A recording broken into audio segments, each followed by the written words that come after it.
এইভাবে একবার আলুর পরোটা বানিয়ে দেখবেন। এর সাথে লাগবে না কোনো রকম কোনো তরকারি।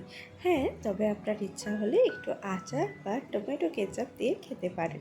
তো প্রথমেই আমি আলুটা সিদ্ধ করে নিয়েছিলাম। আর আমি তো মটরের সাথে আলুটা সিদ্ধ করেছিলাম, তাই সামান্য একটু হলুদ দিয়েছিলাম। আপনারা চাইলে হলুদটা নাও দিতে পারেন। তারপর আবার কি, একটু পেঁয়াজ কুচি, ধনিয়া পাতা, একটু জোয়ান, তার সাথে দিয়ে দিয়েছিলাম একটু আম তেলের ওই আমের টুকরো, কারণ কোনো আচার তো ছিল না, সেই কারণে। তো সব কিছু দিয়ে আর প্রয়োজন মতন ওই লবণ আর চিনি, সেটা দিয়ে ভালো করে পুরটা রেডি করে ফেলবেন। পুরটা অবশ্য আপনার স্বাদ অনুযায়ী আপনি করবেন। আপনি একটু ঝাল নোনতা খাবেন নাকি একটু মিষ্টি মিষ্টি, সেটা একদমই আপনার নিজস্ব ব্যক্তিগত ব্যাপার।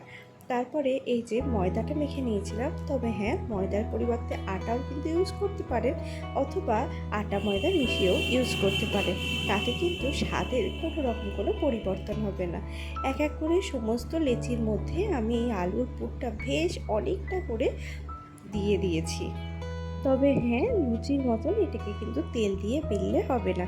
আমি এটাকে ওই গুঁড়ো ময়দা দিয়েই বেলে নিয়েছি, আর একদম হালকা হাতে বেঁধে নিয়েছি। দেখুন, একটিও কিন্তু পুর ফেটে বের হয়নি। পেঁয়াজটা কিন্তু যতটা পারা যায় একদম কুচি করে কাটতে হবে। তবে হ্যাঁ, পেঁয়াজটা চাইলে আপনি একটু ভেজেও দিতে পারেন, আবার কাঁচাও কিন্তু দিতে পারেন। তবে দুটো ক্ষেত্রেই স্বাদ হবে কিন্তু ভিন্ন। হ্যাঁ, আরও একটা কথা আপনাদের বলতে ভুলে গেছি। আটা বা ময়দা বা আটা ময়দা মিক্স করে যাই করুন না কেন, সেটাতে কিন্তু একটু ময়ান দিয়েই মাখতে হবে। আর এরপরে দেখুন, এই রুটিটাকে গরম তাওয়ায় দিয়ে দিয়েছিলাম। আর এই রুটি বা পরোটা যাই বলুন না কেন, এর একটি পিঠ যখন খুব ভালো করে সেঁকা হয়ে যাবে, তখন উল্টে দেব। আর ওই সেঁকা হয়ে যাওয়া পিঠটার উপরেই দিয়ে দিয়েছিলাম 1 চামচ মতন তেল। তো তারপরে দেখুন, এটা কিন্তু খুব সুন্দরভাবে ফুলে যাবে। আসলে রুটিটা যদি দুদিকটাই খুব ভালো করে সেঁকা হয়ে যায়, তখন কিন্তু রুটিটা খুব একটা ভালো ফুলবে না, মানে রুটির সমস্ত আর্দ্রতাটা তখন টেনে নেবে।